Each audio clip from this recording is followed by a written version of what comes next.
On est ravis de vous accueillir. Ce film Mon chien stupide, c'est l'adaptation d'un roman très célèbre de John Fante. Alors, des histoires de crise existentielle, des histoires de couple, ça remplit la littérature et le cinéma. Qu'est-ce qui vous a attiré dans le bouquin de Fante et qui vous a donné envie de l'adapter? C'est que ce personnage dit clairement qu'il n'en peut plus de sa femme et de ses enfants, quoi. Ils ne sont pas nombreux à dire ça. Ils vont rigoler un peu ou ils vont prendre au sérieux tout ce que je dis? Non, mais c'est quand même un peu ça, il n'en peut plus de ses enfants en tout cas. Voilà. C'est cette franchise-là qui vous a séduit? Oui, il y a dans Fante un esprit que j'aime bien qui n'est pas tout à fait correct, quoi. Ça veut dire que les enfants, comme on les fait, on n'a rien le droit de dire, il ne faut surtout pas parler des enfants, c'est sacré, etc. Et lui, il ose dire que ça le fait chier. Et ça m'a beaucoup amusé. Ouais. Et Fante, on sait aussi que c'est un auteur qui utilise un peu ses personnages comme ses doubles littéraires, à travers lesquels il exprime toutes ses fêlures personnelles. C'est aussi quelque chose qui vous a parlé, ça? En général, quand on fait un film ou quand on écrit une histoire, etc., c'est que forcément, vous avez une proximité avec l'histoire ou avec ce personnage. Mais lui, il a enfoncé le clou, parce que de film en film, il y a le même... de livre en livre, il y a souvent le même personnage. On va vous faire passer le micro, parce que j'imagine... On est complètement dans le noir, hein. Je sais pas si... Très bien. Pour une fois, on n'a pas les projecteurs dans la gueule. On va vous faire passer le micro dans la salle, parce que j'imagine que vous avez beaucoup de questions à poser à Yvan Attal. J'imagine qu'on va parler du chien, mais pas seulement ce soir. Alors, qui se lance? En général, on en désigne un pour commencer, et puis après, ça lance le reste. Allez, allons-y, vous êtes courageuse, madame. Vous commencez toujours. Souvent. Bon. C'est pour ça qu'on vous met au premier rang. Voilà, je ne vais pas être très... Voilà, merci déjà d'être là. Alors, j'ai passé une très belle soirée. Je ne savais pas à quoi m'attendre parce que souvent vous faites des films quand même qui sont un peu assez noirs. Donc c'est un... Ah bon? Souvent. Moi, mes films à moi de réalisateur? Non, de façon générale. Ils sont rigolos, mes films. Donc du coup, c'était pour moi une agréable surprise. D'ailleurs, vous voulez dire que vous n'aimez pas mes films précédents? C'est-à-dire qu'après la semaine que j'ai En même passée temps, au c'est bien que cinéma, Joël qui commence, peut-être ça va monter. je suis agréablement surprise de finir la semaine avec un film plaisant. Eh ben, ça me fait plaisir. Voilà, parce que ça a été un peu dur. La semaine. Oui. Allez-y, racontez-moi. Racontez-nous. Je ne vais pas plomber l'ambiance. Non, c'était très très bien. Je voudrais savoir par rapport au livre, quel est le pourcentage qui a été changé, si vous avez changé quelque chose au niveau d'écriture. Globalement, j'ai adapté le livre. À une exception près, c'est quand même le personnage que joue Charlotte. Dans le livre, ça ne ressemble pas tellement à ça. Dans le livre, elle est réduite à une femme qui s'occupe de ses enfants et qui est très raciste, qui ne supporte pas que son fils sorte avec une fille noire, en fait. Et parce que le livre se passe dans les années 60 aux États-Unis, donc c'est quand même une critique de l'Amérique de cette époque-là. Mais ça, je ne pouvais pas garder parce que ça aurait pris trop d'importance dans le film. Et puis il y a une autre chose que j'ai coupée, qui est qu'à la fin de la scène où il fume un joint, voilà. Sauf qu'elle s'évanouit, elle vomit et il la baisse dans son vomi. Voilà. C'était pas nécessaire. Alors ça, madame, j'ai coupé pour vous, parce qu'on m'a dit il y a une dame à Montpellier, elle aime pas trop vos films, c'est toujours un peu noir. Alors là, j'ai coupé. Je me suis dit, il faut quand même que ce soit rigolo pour elle. Bon, je vais mettre le chien. Parlez-nous du chien, s'il vous plaît. Il est formidable. Eh ben, il sentait très mauvais. Et qu'est-ce que je peux dire sur ce chien? Comment ça se passe, un casting pour un chien comme ça? On n'a pas fait vraiment un casting, mais on s'est décidé sur cette race de chien. Voilà. C'est quand même assez phénoménal. Ouais, C'est tout le monde nous a un dissuadés, mais c'est ça? Matin de Naples. Matin de Naples, pardon. Tout le monde nous a dissuadés, mais en fait, on a essayé de nous refourguer d'autres races de chiens, et puis on a quand même insisté, et on a demandé à avoir un Matin de Naples, et un Matin de Naples qui est arrivé. Il y avait une gamelle, il a bu, Il a arrosé toute la pièce. On a compris que c'était ce genre de chien dont on avait envie. Mais après, c'est toujours compliqué de tourner avec des animaux, donc voilà. On en avait 4. 4 pareils. Il y avait 4 pareils, enfin 4 pareils. Il y en avait un qui avait ma sympathie plus que les autres, celui-là, je crois. Voilà. Et les 4 sont très mauvais. Je crois que c'est propre à la race. En fait. Alors, est-ce qu'on a des questions un peu plus haut dans la salle? On vous envoie le micro. Là-haut. Là, il y a un monsieur là. Ah oui. Là.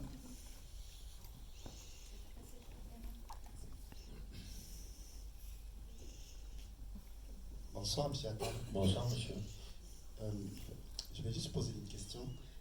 Est-ce que si vous n'aviez pas pensé à votre épouse pour le rôle de Cécile. Qui j'aurais pris? Oui. Est-ce que vous aviez pensé à passer le casting pour d'autres femmes ou vous avez moi, j'y ai pensé, mais très secrètement. J'avais très envie. Et je ne pouvais pas. J'étais obligé de prendre ma femme. J'avais très envie, mais quand j'ai lu le livre, j'ai eu envie de faire avec elle, évidemment. C'est une histoire de famille, j'avais envie de le faire avec elle. Ça raconte aussi le temps qui passe. On voit bien comment elle a vieilli d'ailleurs. Je m'amuse un peu. Elle n'est pas là. On lui dira pas. Voilà. Je me venge. Non, mais donc du coup, évidemment que j'avais envie de faire ça avec elle tout de suite. Très bon choix. C'est un bon choix. Je ne sais pas ce que vous en pensez, madame. Ah ça, elle a posé sa question, maintenant elle est sur son portable. Elle a eu sa réponse, maintenant elle est sur son portable. Elle s'en fout des autres. Ah bon, mais bon. C'est pas la première fois que vous tournez en duo avec Charlotte Gainsbourg. Non, ça fait plusieurs fois. Et c'est un peu la continuité de Ma femme est une actrice. Oui, sans faire exprès. On a l'impression qu'on avance à chaque fois un stade de la vie en même temps qu'on avance ça. en âge. Exactement. Voilà. Le prochain, elle sera en déambulateur. Ouais. Film sur les EHPAD. Moi, je serai en moto, sur une grosse moto. Vous avez l'air de dire que c'est une évidence de tourner ça en famille, alors que ça pourrait sembler d'autant plus difficile, parce que ça met le doigt sur plein de choses drôlement compliquées de la vie qu'on n'arrive pas forcément à... Oui, mais à se justement, il y a dire quelque chose qui est jubilatoire de faire ça aussi ensemble. Ouais. Et puis quand même, il y a une complicité, une intimité, une complicité qui fait que les choses se comprennent vite. Je sais pas, cette scène où on est censé fumer un joint, c'est fou rire, etc. Je pense que j'aurais pas pu le faire avec une autre actrice de cette façon-là. Donc c'est agréable de tourner avec des gens, d'ailleurs même pas forcément avec sa femme, mais avec des acteurs avec qui on a des liens, ou etc. Les choses vont plus vite parce qu'il y a une complicité, on a l'habitude de se parler ou de faire... Je sais pas, voilà. On s'amuse mieux avec les gens qu'on aime bien et qu'on connaît, avec qui on a l'habitude de s'amuser, que et les gens qu'on connaît pas. Même si on peut faire de belles rencontres, mais en général, on aime bien être avec les gens qu'on aime bien, quoi. sans dévoiler de sa propre intimité finalement, parce qu'on a beau savoir que c'est une fiction, forcément, on interprète des choses. J'ai pas de chien. Ça c'est de la fiction. Non, c'est de la fiction. D'abord, c'est écrit Avec par trois John enfants. Fante. C'est vrai. C'est écrit par John Fante, c'est pas moi qui ai inventé cette histoire. Pourquoi vous avez choisi le Pays Basque? L'original se passait en Californie. On est dans un endroit comme ça, un peu spécial aussi, bord de mer. Voilà, parce que le Pays Basque, en tout cas les environs de Biarritz, il y a l'océan, les vagues, ça fait penser un peu à la côte ouest américaine. Ouais. À la différence que le climat est vachement plus exacerbé, avec des états d'âme plus violents. Moi j'ai eu beaucoup de chance, je peux vous dire, parce que j'ai eu très beau temps. Ouais. Et on m'a dissuadé de tourner là-bas, parce qu'on m'a dit qu'il va pleuvoir tout le temps. Donc la scène où il tombe des... Ah, c'est de la fausse pluie. Des rabanelles, c'est de la fausse pluie. Ah bah ouais, on peut pas se permettre d'attendre qu'il pleuve, quoi. Vous vous rendez compte? Non, quand il y a de la pluie au cinéma, c'est souvent de la fausse pluie. On continue de vous faire passer le micro.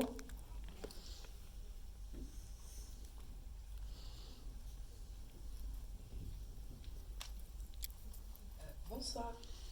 Ma question, c'est quel est votre souvenir, le souvenir le plus drôle de ce tournage? Qu'est-ce qui vous reste?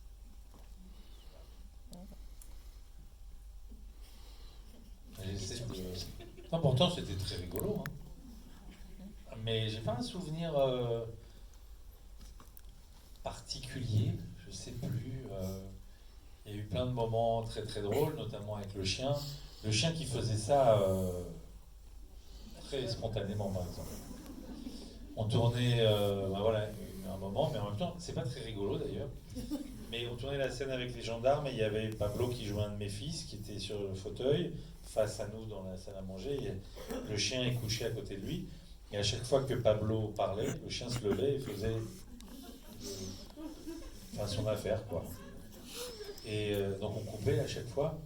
Mais le chien aimait, il était vraiment il était comme ça. Donc voilà, ça c'était un peu rigolo et en même temps un peu humiliant. Et moi j'ai mis beaucoup de temps avant de finir la scène où aussi Charlotte me quitte au téléphone, parce que je suis assis sur un canapé avec le chien, et je me lève pour aller lui parler, et le chien, à chaque fois que je me levais, il se levait, donc très souvent on était obligé de couper. Voilà. Mais honnêtement, c'était pas très rigolo en réalité. Des trucs rigolos, je sais plus. C'était tout le temps rigolo, en fait. Non, parce que c'était un tournage très agréable. Il y a beaucoup de moments, effectivement, où on est toujours sur le fil entre des moments terribles, très tendus, et des moments où ça l'est tellement que ça en devient drôle. Moi, c'est ça que j'aime dans le Don Fante, que je trouve que vous avez merveilleusement traduit, c'est que on n'est jamais cynique, mais on est toujours entre un peu d'acidité, un peu d'amertume, et voilà, naviguer entre les deux. Il y a quand même un peu de cynisme chez ce monsieur, quand même. Mais bon, je suis d'accord. Sans jamais de méchanceté. Non, il n'y a pas de méchanceté. C'est ça que j'entends dans le cynisme. En tout cas, on se rend compte qu'il aime sa famille, quoi. Voilà. Il y a de vraies questions sur la paternité. Alors justement, par rapport au temps qui passe, au moment où les enfants s'en vont, et toutes ces questions, parce qu'il y a la crise de couple, c'est une chose, mais tout ce qu'on se demande sur ses enfants, est-ce qu'on a le droit de ne pas être content des choix que font ses enfants, quand on se demande quel père on a été pour eux, est-ce qu'on est...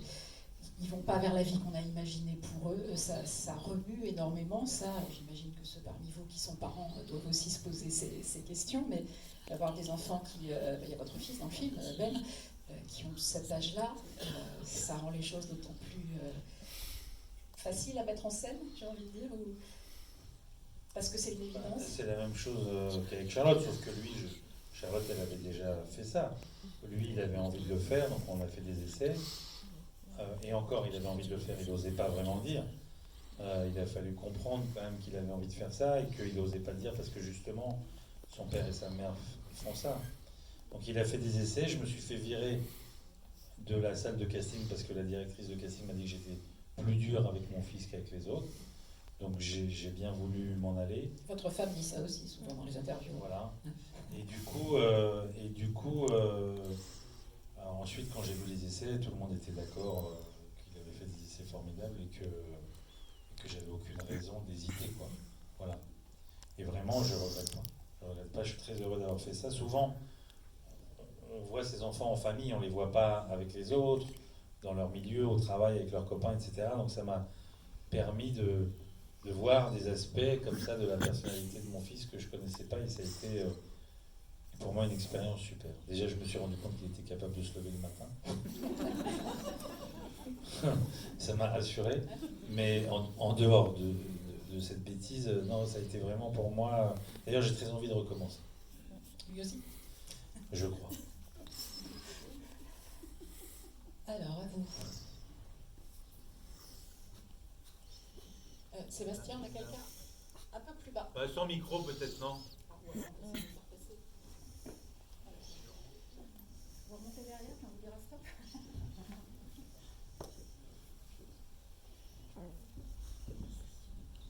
Bonsoir. Bonsoir. Ravie de vous voir. Une première chose, c'est que j'aime les films dans lesquels vous avez joué. Je vous ai découvert. Ah, vous voyez, madame? Oui. Il y en a qui aiment bien, quoi, quand même. Ouais, je blague. Depuis Patriote. Voilà, je vous ai découvert là et c'est vrai que j'aime beaucoup tous les films dans lesquels je vous ai vu jouer. J'aime les films que vous avez réalisés jusque-là. Et je n'avais pas bien lu le synopsis de ce film. J'avais vu que c'était vous qui le réalisiez, donc j'ai voulu avoir la surprise. J'ai adoré, j'ai vraiment beaucoup aimé. J'ai beaucoup aimé aussi la manière dont vous filmez, l'impression qu'il y avait beaucoup de gros plans. Et voilà, ça m'a énormément plu. Et ma question, c'est qu'est-ce qui a fait que vous avez eu envie d'adapter ce livre? D'abord, merci beaucoup. Ensuite, parce que ça m'a parlé, parce que j'arrive à un âge où effectivement, ce qui est bizarre, c'est qu'on m'a proposé ce film, l'adaptation de ce livre il y a 20 ans. Oui, il y a 20 ans, mon producteur de l'époque avait des droits, il m'a proposé de faire ce film. Et il y a 20 ans, j'avais pas une femme depuis 20 ans et 3 enfants. Et je suis passé totalement à côté. Et quand on m'a reproposé le livre, je l'ai relu. Et d'ailleurs, j'aurais très bien pu dire non, je l'ai lu il y a 20 ans, etc. Mais en fait, je l'ai relu parce que c'était devenu entre-temps le livre préféré de mon fils. Alors j'avais envie de voir ce qu'il avait vu, lui, que moi, je n'avais pas vu. Alors en même temps, j'ai compris que lui s'identifiait aux enfants, mais que moi, à l'époque, j'étais ni trop jeune, ni trop vieux. Et là, j'ai compris que j'étais devenu un vieux con, en aimant le livre cette fois-ci, en me disant « Ah oui, j'ai envie de le faire ». Mais parce que j'ai été touché par cette histoire, parce que j'ai été touché par un type, parce que je me suis reconnu en réalité. Je l'avoue, quand je suis par moment avec ma famille, j'étouffe, et dès qu'ils s'en vont, je range tout chez moi, je suis très content de me retrouver tout seul, je range les jouets, je range tout, et puis tout d'un coup, paf, c'est silencieux, c'est vide, je crois que c'est bien, et en 2 minutes, l'angoisse me monte. Donc voilà, j'ai été touché par cette histoire parce que je me suis totalement reconnu, quoi. Et votre fils, celui qui a lu le livre, c'est celui qui a joué dans le film? Oui. Oui. Parce que comme il fume beaucoup d'herbe dans la vraie vie, voilà, autant qu'il le fasse pour de bon au cinéma.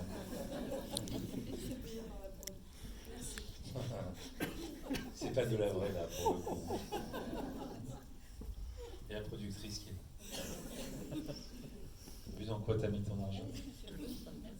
Bonsoir. Bonsoir. Bonsoir. On s'est régalé pour ce film. Mais je reviens, j'ai une petite question par rapport à ce que vous avez dit pour le chien. Hein, c'est des larmes de tendresse. Est-ce que ça a été vraiment voulu ou vous les avez subis pendant le tournage? Non, dans le livre, il fait ça. Donc il fallait qu'on le filme. Mais ce que je veux dire, c'est que lui, il le faisait tout le temps. Il ne le faisait pas avec les acteurs, il le faisait avec le chef-op, avec... ça devenait compliqué, quoi. Voilà. C'est que vraiment, c'était... c'est pas une blague, hein. Il était très, très obsédé, quoi. Ouais, Et sur les garçons de préférence. Non, mais sur les garçons. Il avait lu le livre. Sur les garçons. Ouais. En tout cas, il y avait le chef-op, je me souviens très bien. Le chef-op, moi une fois, Pablo, tout le temps il était amoureux de Pablo, je crois. Le petit... bon. Oui. Celui qui a l'écolo, là, dans mon film. C'était fou amoureux de lui. La voix off du personnage, c'est le texte du livre ou Oui. c'est adapté encore? C'est adapté pour ce qui concerne Charlotte. Le reste du temps, enfin il y a des mélanges. Mais comme effectivement on a eu besoin d'inventer une histoire à ce personnage, donc tout ce qui la concerne, le fait qu'elle avait étudié les lettres, qu'elle était partie déjà avec un étudiant, tout ça c'est pas du tout le livre. Tout ça c'est écrit à la façon un peu de Fanté pour matcher avec le reste. Ce qui est terrible dans cette famille, c'est qu'on s'exprime en fait, parce que ça parle, ça gueule, ça s'engueule, enfin, ça va assez fort, mais qu'au fond on se dit, on met du temps à se dire les choses fondamentales. Est-ce que vous pensez qu'après avoir vu ça, ou vous, après avoir intégré comme ça l'histoire de ce bouquin, ça va changer un peu les choses? Ça fait les piqûres de rappel, parce ce que qui est important. maintenant, à chaque fois que je leur dis tu me fais chier, ils comprennent que ça veut dire je Vous t'aime. aimez quand même. Mais non, mais c'est quand même. Enfin, oui, en même temps, un film, souvent on se dit, on a cette question, comment on sort de ce film, qu'est-ce que ça a fait, etc. Et on a tendance à dire, bah rien, pas grand-chose. Mais en réalité, non. C'est sûr qu'on apprend des choses d'un film qu'on fait, on se rend compte d'un certain nombre de choses. Mais moi, ça m'a libéré, justement. Ça veut dire que je me rends compte qu'on peut dire à ses enfants, pardonnez-moi d'insister là-dessus, mais on revient un peu toujours à la même question, aux enfants, etc. Mais moi, aujourd'hui, ça m'a libéré. Je peux leur dire, tu m'emmerdes. Je sais que et ils comprennent pas des choses plus tordues que ça, quoi. Et puis à partir du moment où on est capable aussi de leur dire qu'on les aime, quoi. Ça me paraît évident. Cette espèce d'inertie dans laquelle s'enferme le personnage, en reprochant aux autres d'être responsable de son mal-être, vous pensez que c'est quelque chose qui est typiquement masculin, ou que le film il aurait pu être aussi en inversant les genres? Moi, je connais des femmes de mauvaise foi, pareil. Hein. Donc, je ne crois pas que ce soit typiquement masculin. Elles n'en voient pas de côté plus vite. Ah, oui, il y en a des plus radicales. Bonsoir, messieurs, dames. Bonsoir, Igor. Salut. Il y a des... Je ne saurais pas répondre à cette question. Je ne sais pas, effectivement, peut-être que les femmes se cassent. Mais lui, il est... Peut-être que c'est une attitude masculine. Je ne saurais pas répondre. Vous, peut-être, vous savez. Ah non, je vous pose la question parce que bon, elle se casse, Cécile. Elle se casse. Elle met un peu de temps, mais elle finit par se casser. Elle prend la décision. Oui, mais parce qu'elle n'en peut plus. Il y a un moment, il la pousse à bout. Plus. Mais lui, il dit qu'il n'en peut plus. Il attend. Lui, il dit qu'il n'en peut plus. C'est pas pareil. C'est pas pareil. Encore une question? On en a une là ou pas? Oui, Oui, bonsoir. Donc, merci pour ce film. Je me suis vraiment régalée. Merci, madame. Voilà, je me suis aussi retrouvée à plusieurs moments, à plusieurs reprises, dans le rôle de Charlotte. Je voulais savoir, donc, vous avez dit que vous aussi, à plusieurs moments aussi, vous êtes retrouvée aussi dans ce film. Est-ce que donc pour vous, finalement, ça a été comme une vraie thérapie, pourquoi pas, hein, au niveau du développement personnel? Et si oui, alors c'est vrai qu'il peut y avoir aussi un vrai message derrière ce film. Est-ce que quelque part, vous avez aussi l'espoir, pourquoi pas, que